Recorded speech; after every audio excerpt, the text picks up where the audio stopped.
Hola, bon dia, em dic Mohamed, tinc 12 anys i visc a Mataró. Em dic Meravilles, soc de Mataró i fa uns 10 anys que visco en un bloc de persones grans de protecció oficial. Hola, soc la Imma, treballo a la Fundació Maresme, soc de Mataró i soc discapacitada. Em dic Calice, soc italiana y fa un año que visc a Mataró. Soy Malika, soy de Marruecos y vivo aquí a Mataró hace mucho tiempo.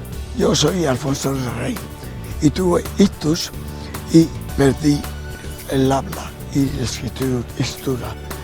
Y las personas afásicos necesitamos voluntarios que nos ayuden a vivir la vida nueva. Em dic Joaquima, treballo i visco a Mataró. L'any passat vaig tenir càncer i em van fer un tractament de quimio. Els dissabtes a la tarda vinc a l'esplai per passar-m'ho bé amb els meus amics. Tenim un local en el bloc que venen voluntàries de la Creu Roja i ens ensenyen a pintar, a retallar, a ballar, a jugar i ens divertim molt, molt, molt.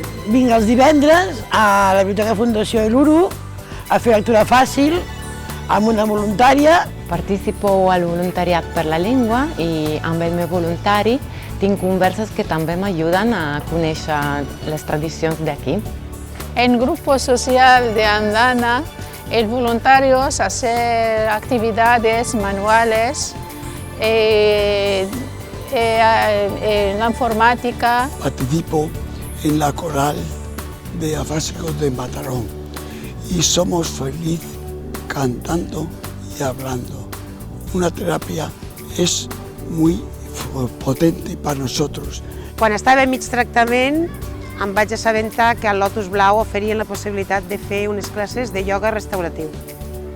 Vaig anar i em va anar fantàstic. Tinc una bona relació amb els meus tutors perquè fan que els dissabtes per la tarda no siguin tan avorrits. Aquestes voluntàries són molt maques, ens ajuden molt i ens ensenyen molt i ens estimen molt.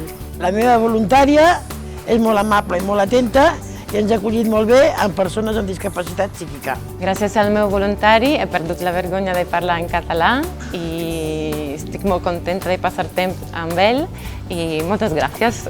Los voluntarios y mis compañeros son como mi familia, yo digo, de mi corazón. Mi voluntario es excelente y nos hace bailar cantando. Gràcies al ioga vaig poder agafar forces tant físiques com psicològiques. Gràcies voluntaris i voluntàries! Un petó per totes.